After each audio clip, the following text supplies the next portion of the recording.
Hi friends, today I'm going to read to you a book called The Name Jar by Yangsook Choi.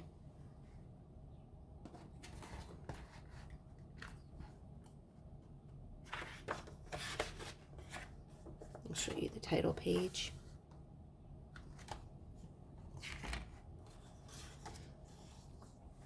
Through the school bus window, Yoonhae looked out at the strange buildings and houses on the way to her new school. It was her first day and she was both nervous and excited. She fingered the little block of wood in her pocket and remembered leaving her grandmother at the airport in Korea. Her grandmother had wiped away Yoonhae's tears and handed her an ink pad and a small red satin pouch. "Your name is inside," she had said. "My name?" Yoonhae had wondered. Again, she took out the red pouch to look at the wooden block with her name carved in it. As she ran her fingers along the grooves and ridges of the Korean characters, she pictured her grandmother's smile.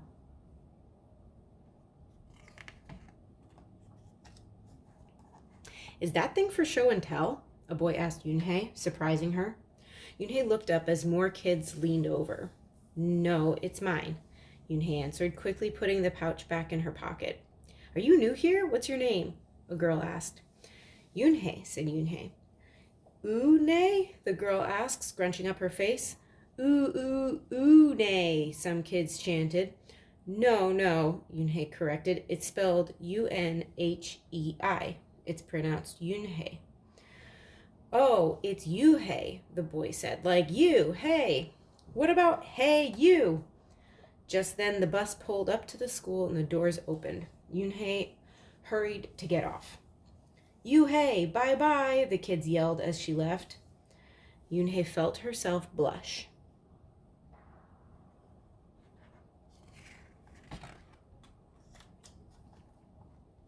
Yoonhae stood in the doorway of her new and noisy classroom. She was relieved that the kids on the bus had gone to other rooms, but her face still felt red.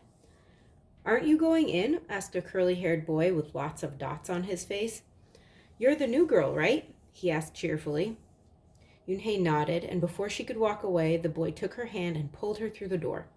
"Here's the new girl," he announced so loudly that the teacher, Mr. Kokotos, almost dropped his glasses. Mr. Kokotos thanked him and greeted Yoonhae. "Please welcome our newest student," he said to the class. She and her family just arrived from Korea last week. Yoonhae smiled broadly and tried not to show her nervousness. "What's your name?" someone shouted. Yoonhae pictured the kids on the bus. I haven't picked one yet," she told the class, "but I'll let you know by next week." As Mr. Kokotos showed her to her desk, she felt many round, curious eyes on her. "Why doesn't she have a name?" she heard someone whisper. "Maybe she robbed a bank in Korea and needs a new identity," a boy replied.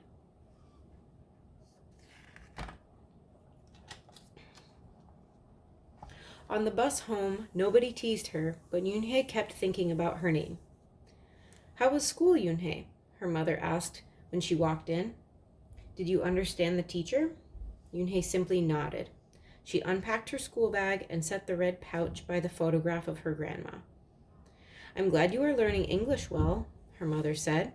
"You must study hard, behave nicely, and get good grades to show that you're a good Korean." "I will," replied Yoonhae, but I think I would like my own American name," she said quickly. Her mother looked at her with surprise. "Why? Yoonhae is a beautiful name. Your grandma and I went to a name master for it." "But it's so hard to pronounce," Yoonhae complained. "I don't want to be different from all the American kids." "You are different, Yoonhae," her mother said. "That's a good thing." Yoonhae just wrinkled her nose.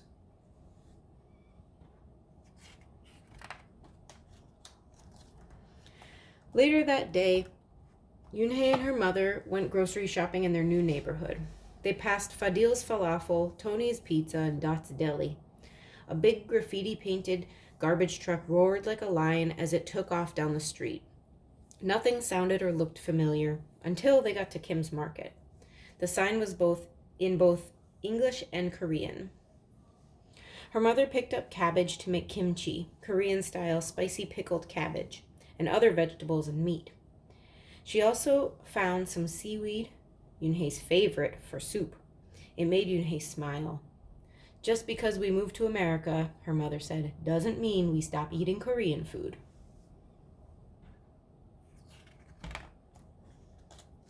At the checkout counter, a friendly man smiled at Yoonhae. Helping your mother with the shopping? He asked. Yoonhae nodded. I'm Mr. Kim, he said. And what is your name? Yoonhae, she answered. Ah, what a beautiful name, he said. Doesn't it mean grace? Yoonhae nodded again. My mother and grandmother went to a name master for it, she told him. A graceful name for a graceful girl, Mr. Kim said, as he put their groceries into bags. Welcome to the neighborhood, Yoonhae. That evening, Yoonhae stood in front of the bathroom mirror. Hi, my name is Amanda, she said cheerfully. Then she wrinkled her nose. Hi, my name is Laura. Maybe not. Her smile turned down. Nothing sounded right. Nothing felt right. I don't think American kids will like me, she worried as she began to brush her teeth. Hi, my name is Susie, she said to the mirror with her mouth full of toothpaste. The next morning, when Yoonhae arrived at school, she found a glass jar on her desk with some pieces of paper in it. Yoonhae took one out and read it out loud. Daisy. That's my baby sister's nickname, but she said you can use it if you want, said Cindy, who sat next to her. Yoonhae took out the rest of the paper. Tamala, she read. I got it from a storybook, said Nate. She was smart and brave. Yoonhae nodded and unfolded another piece. Wednesday? Yeah, you came here on Wednesday, said Ralph. Thank you for your help. A smile spread over Yoonhae's face. Ralph quickly said, We'll put more names in. You can pick whatever you like. Or pick them all, and you'll have the longest name in history.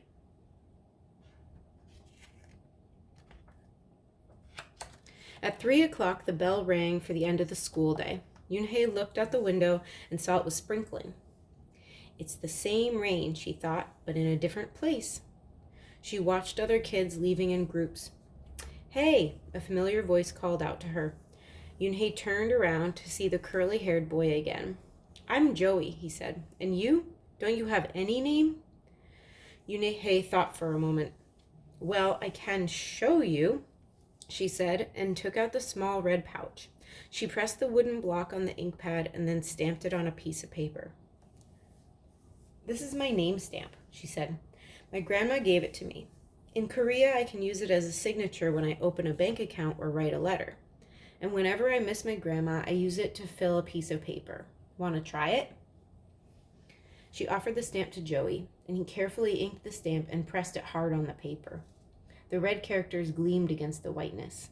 Wow, that's beautiful, Joey said. Can I keep the paper? Sure, Yoonhae said. And then the two of them shared her umbrella as they walked to the school bus.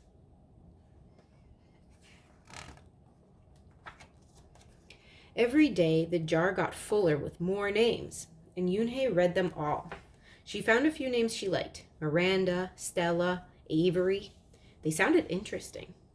I hope you choose the name I put in, Marco told her at snack time. I've put in 3 more, said Ralph. Madison, Park, and Lex. They're my favorite street names. Maybe you should close your eyes and draw a name, Rosie suggested. Ralph frowned. That's silly. What if she doesn't like the name she draws? Well, we didn't get to choose our names when we were born, did we? Rosie argued. Everyone thought about this. When Yoonhae got home from school that day, her little brothers ran to give her a letter. It was from her grandma. She opened it quickly. It said, To my Yoonhae, I hope you are enjoying your new school and your new friends. Be sure to help your mother and your little brother. Here, the moon is up, but there the sun is up. No matter how far apart we are, and no matter how different America is from Korea, you'll always be my Yoonhae, your grandma forever. Yoonhae took out her wooden stamp and filled a paper with it. She thought for a long time in front of the bathroom mirror.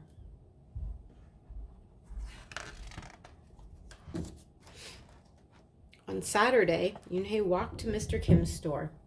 Mr. Kim was helping a customer, but he looked up and greeted her. Hi, Yoonhae.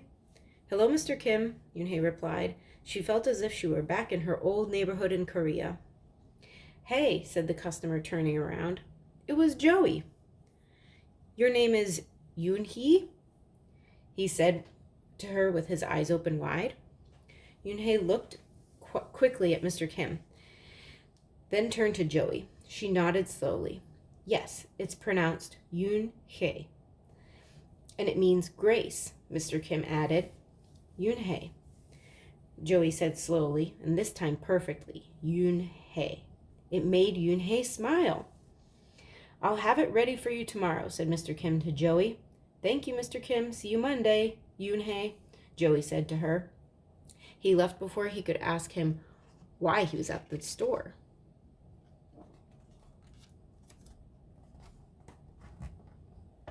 On Monday, Yoonhae came to class early to look at the names one last time.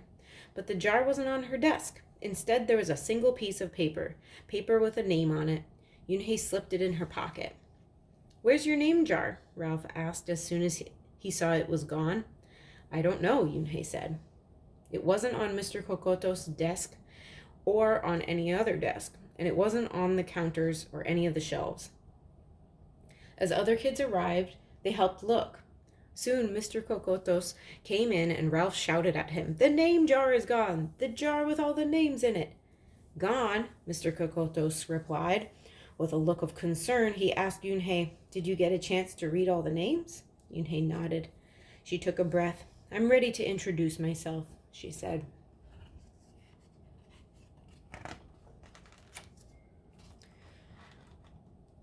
Yoonhae wrote her name in both English and Korean on the chalkboard.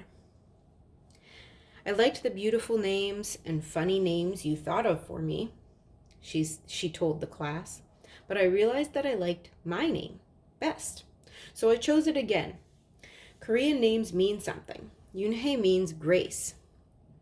Grace Unhei, shouted Ralph. Everyone tried to say it. Unhei. Unhei. Yoonhae said her name again slowly and clearly. Soon the kids began to say it better. Even Mr. Kokotos. They applauded Miss Yoonhae's choice. I was named after a flower, Rosie whispered to Yoonhae. Lots of American names have meanings too, Mr. Kokotos reminded everyone. When the class was dismissed, Yoonhae heard her new friends say goodbye. Bye, Yoonhae. See you tomorrow. Goodbye, Yoonhae. Yoonhae said goodbye and then looked around for Joey, but he was already gone.